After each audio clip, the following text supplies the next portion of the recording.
Hello students, welcome to my channel pharmacy classes by Aarti ma'am, जहाँ पे आपको मिलेंगे बी फार्मा और डी फार्मा के सारे सब्जेक्ट के लेक्चर्स इजी पॉइंट वाइज जैसे आपको लिखने होते हैं एग्जाम में।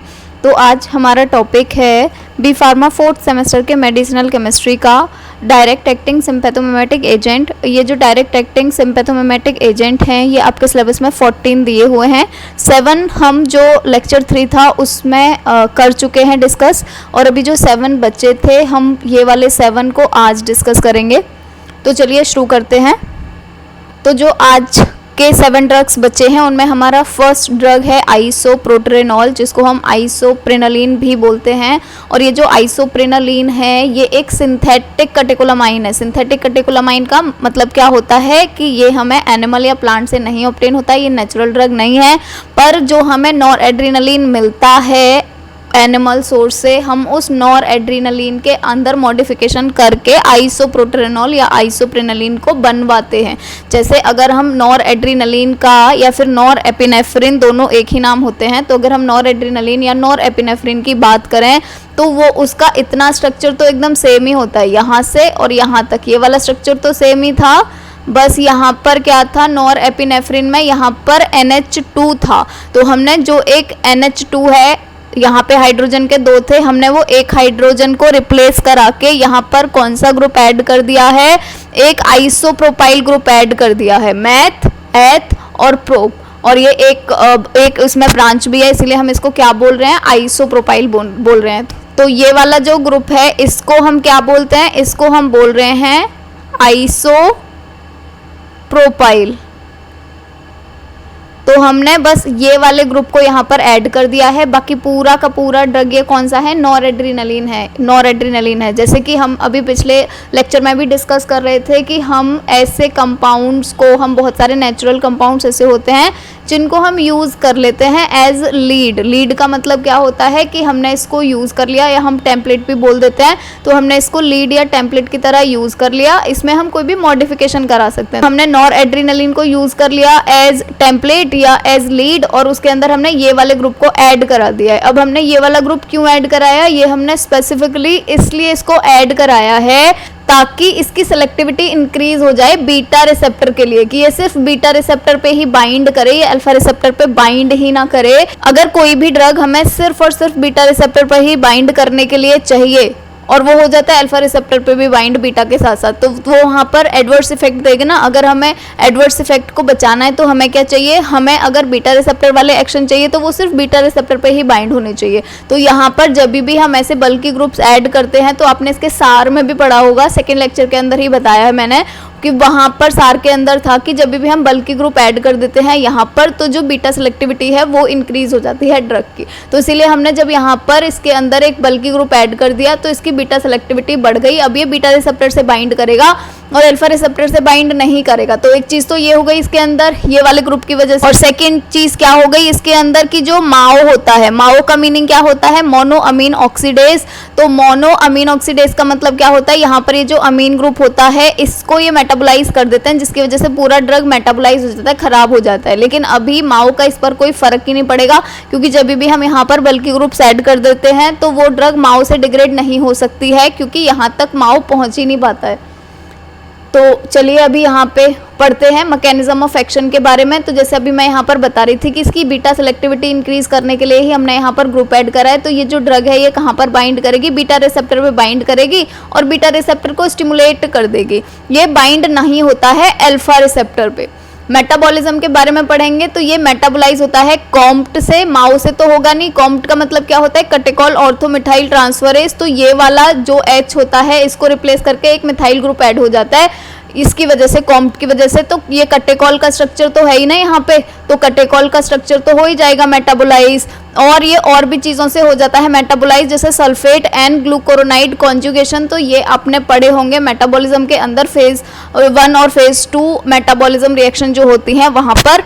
नेक्स्ट पढ़ेंगे थेरापेटिक यूजेस के बारे में कि इसको हम कहाँ कहाँ पर यूज़ कर सकते हैं। तो इसको हम यूज़ कर सकते हैं moderate to severe attack of bronchial asthma.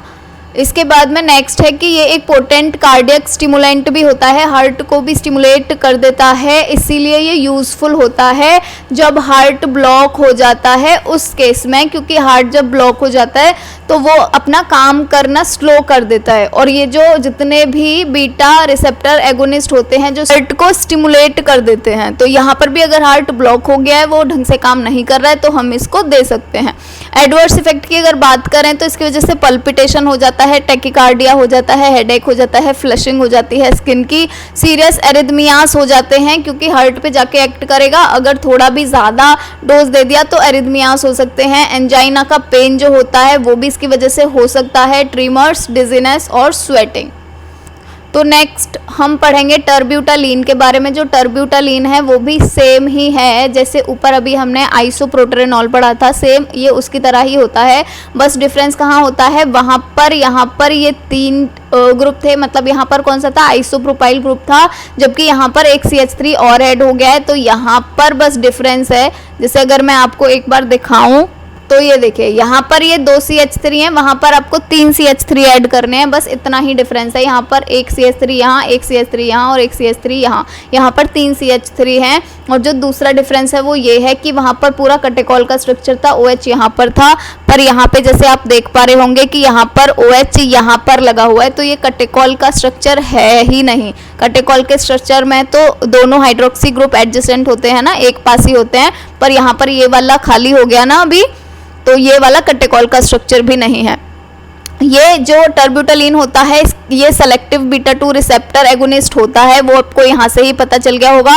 जितने भी मेडिसिन के अंदर यहाँ पर बल्कि ग्रुप ऐड हों उनको समझ जाओ बस कि वो बीटा 2 रिसेप्टर एगोनिस्ट हैं, वो बीटा 2 रिसेप्टर पे बाइंड होंगे। ये रिलैक्स कर देते हैं ब्रोंकियल मसल्स को। अगर इसकी मेटाबॉलिज्म की बात करें तो ये ना कॉम्प्ट से होता है मेटाबोलाइज, ना माओ से होता है। क्यों नहीं होता, माओ का मतलब होता है मोनोअमीन ऑक्सीडेज, तो यहाँ पर देखो बल्कि ग्रुप है, यहाँ पर ये बल्कि ग्रुप ऐड हो गया, तो ये वाला ग्रुप तो अभी होगा नहीं मेटाबोलाइज। और कॉम्प्ट का मतलब होता है कटेकॉल ऑर्थो मिथाइल ट्रांसफरेज, तो यहाँ पर अभी कटेकॉल है ही नहीं, तो वहां पर मिथाइल ग्रुप कहाँ से ऐड होगा, तो ना तो ये कॉम्प्ट की वजह से मेटाबोलाइज होगा, ना ही ये माओ की वजह से मेटाबोलाइज होगा। ये मेटाबोलाइज होता है ग्लूकोरोनाइड कॉन्जुगेशन से, तो ये भी मेटाबॉलिज्म के जो फेज 2 फेज 1 रिएक्शन होते हैं उनके अंदर ही होता है। ये भी पढ़ेंगे इसके थेरापेटिक यूजेस के बारे में। तो ये यूज होता है अस्थमा के ट्रीटमेंट में, और ये जैसे कि अभी हमने आइसोप्रोटेरेनॉल पढ़ा था वो कार्डियक स्टिमुलेशन भी करता था डायरेक्ट, पर ये डायरेक्टली कार्डियक स्टिमुलेशन नहीं करता है, तो इसके थोड़े से एडवर्स इफेक्ट कम हो जाएंगे। एडवर्स इफेक्ट की अगर बात करें तो ट्रीमर हो जाता है, नर्वसनेस हो जाती है, dizziness, headache, drowsiness, palpitation, rapid heart rate, shortness of breath, chest discomfort, nausea, vomiting, weakness, flushed feeling, sweating, pain हो जाता है इंजेक्शन की साइट पे, एंजाइटी, मसल क्रैम्प और ड्राई माउथ, ये इसके एडवर्स इफेक्ट होते हैं।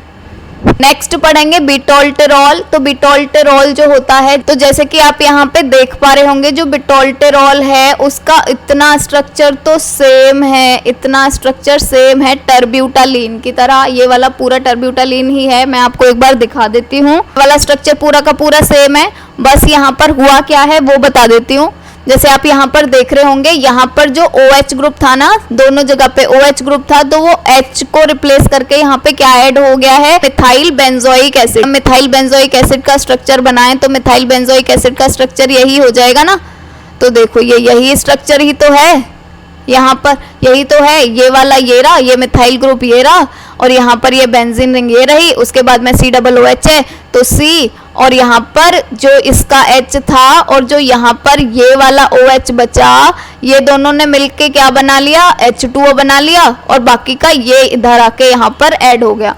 तो ऐसे करके ये पूरा ड्रग बन जाता है। दोनों जगह पर बस आपको याद रखना है मिथाइल बेंजोइक एसिड जो है वो यहाँ पे आके सॉल्ट बना लेता है। टोल्टेरॉल जो है वो भी एक बीटा 2 एड्रीनर्जिक एगोनिस्ट है, जैसे आप यहाँ पर देख रहे होंगे, यहाँ पर ये एक बल्कि ग्रुप है, मतलब ये भी बीटा 2 एड्रीनर्जिक एगोनिस्ट है।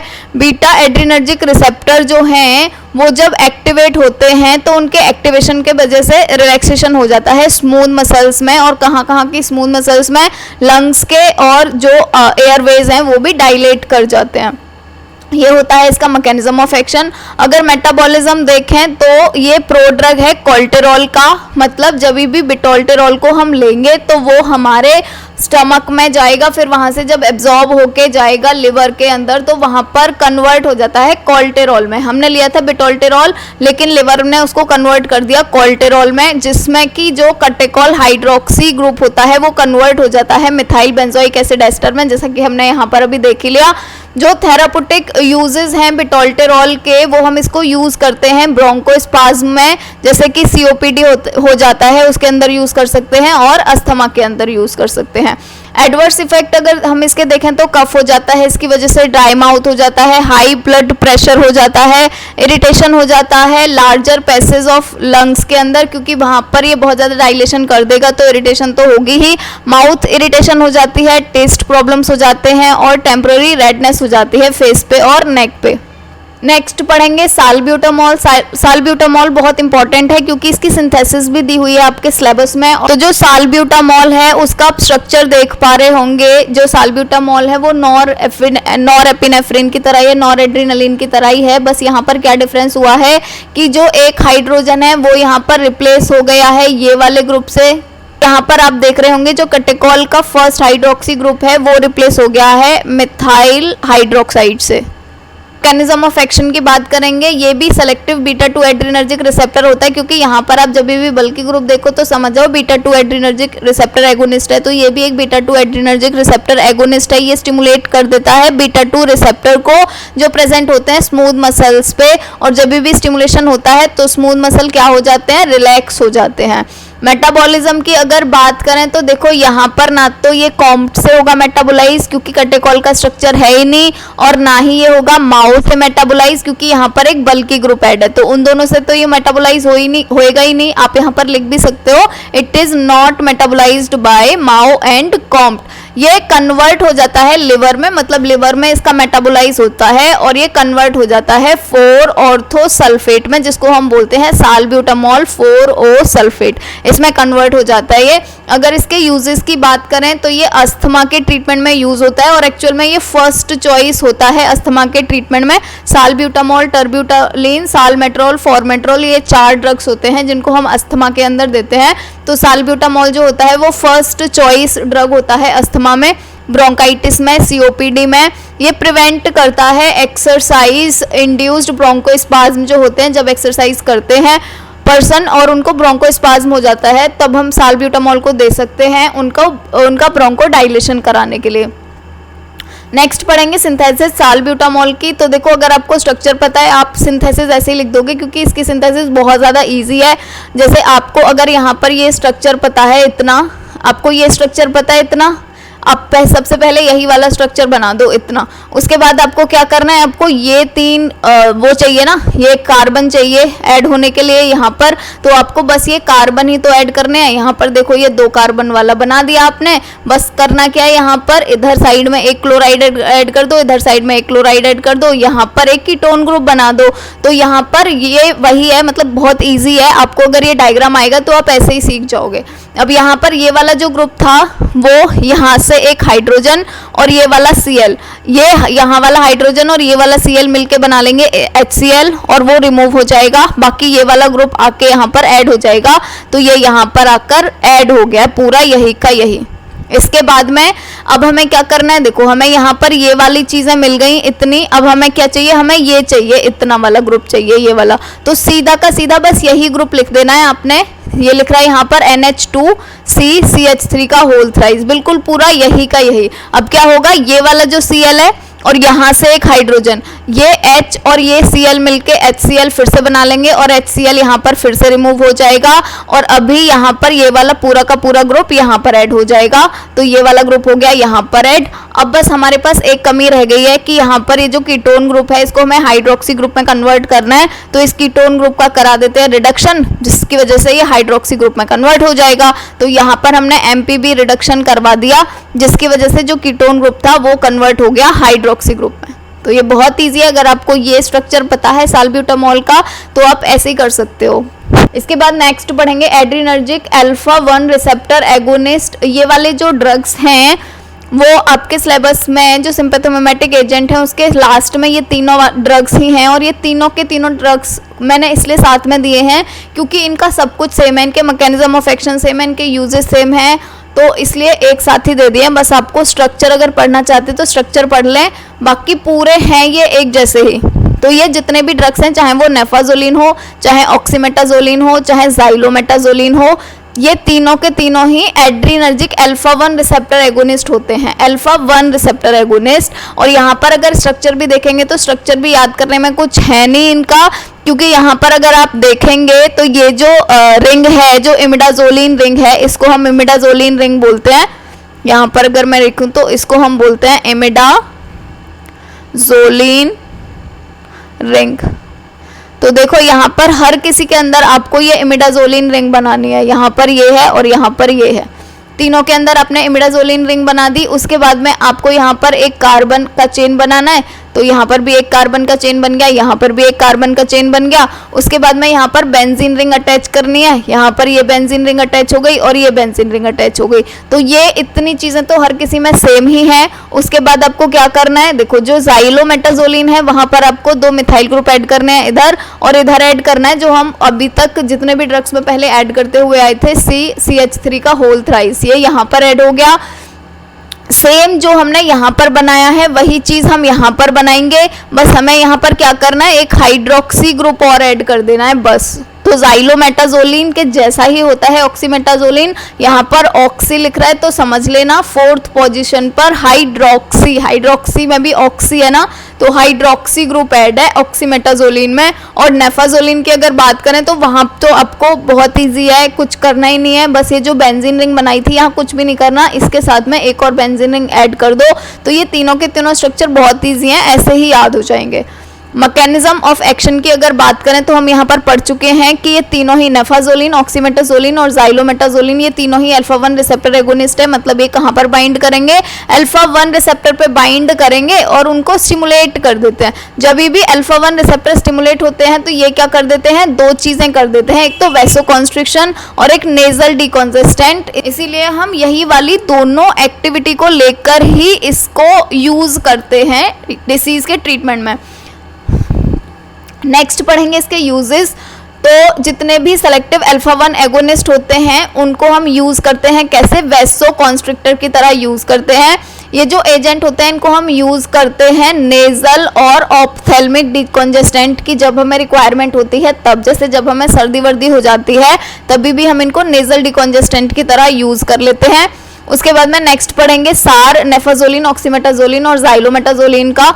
तो जैसे कि आप देख पा रहे होंगे इसके अंदर एक कार्बन ब्रिज होता है, किस किस के बीच में, एक तो C2 इमिडाजोलिन रिंग के अंदर। तो जैसे आप यहाँ पर अगर नंबरिंग करेंगे तो ये है फर्स्ट पोजीशन, ये वाली है फर्स्ट पोजीशन और ये वाली हो गई सेकंड पोजीशन। तो यहाँ सेकंड पोजीशन पे यहाँ पे क्या ऐड हो रहा है, सेकंड पोजीशन पे ऐड हो रहा है एक कार्बन ब्रिज। तो ये कार्बन ब्रिज बन गया, और बना किस किस के बीच में, तो ये है इमिडाजोलिन रिंग और ये है फिनाइल रिंग। तो फिनाइल रिंग और इमिडाजोलिन रिंग दोनों के बीच में एक कार्बन ब्रिज बन जाता है, और ये जो पूरा इतना स्ट्रक्चर बना इसको हम बोलते हैं फिनाइल, इसको यहाँ पे आ गया इथाइल अमीन स्ट्रक्चर, अमीन इसकी वजह से बोल रहे हैं। तो ये पूरे स्ट्रक्चर को हम ये बोल देते हैं जो ऑर्थो पोजीशन पे। अब अगर हम यहाँ से देखेंगे तो ऑर्थो, ये वाली दोनों पोजीशंस हो गई ना, तो यहाँ पर ऑर्थो पोजीशन पे क्या ऐड होते हैं, ऑर्थो पोजीशन पे ऐड होता है लाइपोफिलिक ग्रुप। तो ये दोनों लाइपोफिलिक ग्रुप हो गए, लाइपोफिलिक ग्रुप ऐड होते हैं जो कि इंपॉर्टेंट होते हैं अल्फा एक्टिविटी के लिए। तो ये वाले जो दोनों ग्रुप हैं ये किसके लिए इंपॉर्टेंट है, ये दोनों ग्रुप इंपॉर्टेंट हैं अल्फा एक्टिविटी के लिए। अगर हम नेक्स्ट देखें तो मेटा और पैरा पोजीशन पे जो बल्कि लाइपोफिलिक कॉन्स्टिट्यूएंट होते हैं, अगर हम यहाँ पर ही देखेंगे तो ये तो हो गया ऑर्थो पोजीशन, ये हो गई मेटा और ये हो गई पैरा। तो पैरा पोजीशन पे तो यहाँ पर ये अटैच है, जैसे ये हो गया पैरा पोजीशन पे, और मेटा पोजीशन पे क्या ऐड है, ये हाइड्रोक्सी ग्रुप। तो मेटा पोजीशन हो गई ये और पैरा पोजीशन हो गई ये। तो मेटा और पैरा पोजीशन पे जो बल्कि ग्रुप्स ऐड होते हैं ये क्या करते हैं, दोनों के दोनों ये इंपॉर्टेंट होते हैं अल्फा 1 सेलेक्टिविटी के लिए। इन दोनों की वजह से अल्फा 1 सेलेक्टिविटी आती है और इन दोनों की वजह से आता है अल्फा 1 एक्टिविटी। ये इनमें लिमिटेड एक्सेस होती है सीएनएस के लिए, तो मतलब ये ब्लड ब्रेन बैरियर को क्रॉस नहीं कर पाते हैं और ये ब्रेन में नहीं जा पाते हैं। तो ये इनका एक एडवांटेज होता है कि सीएनएस से रिलेटेड जितने भी एडवर्स इफेक्ट होते हैं वो इसकी वजह से नहीं आएंगे। जैसे अभी हमने ऊपर पढ़े थे, एंजाइटी हो जाता है, ट्रेमर्स हो जाते हैं, तो वो यहाँ पर नहीं होगा। ज़ाइलोमेटाजोलिन और ऑक्सीमेटाजोलिन जो है, ये दोनों जो हैं, इन्हीं को हम सबसे ज़्यादा यूज़ करते हैं टॉपिकल नेजल डिकॉन्जेस्टेंट की तरह। ये जो नेजल म्यूकोसा होती है उसका कॉन्स्ट्रिक्शन कर देते हैं। Thank you.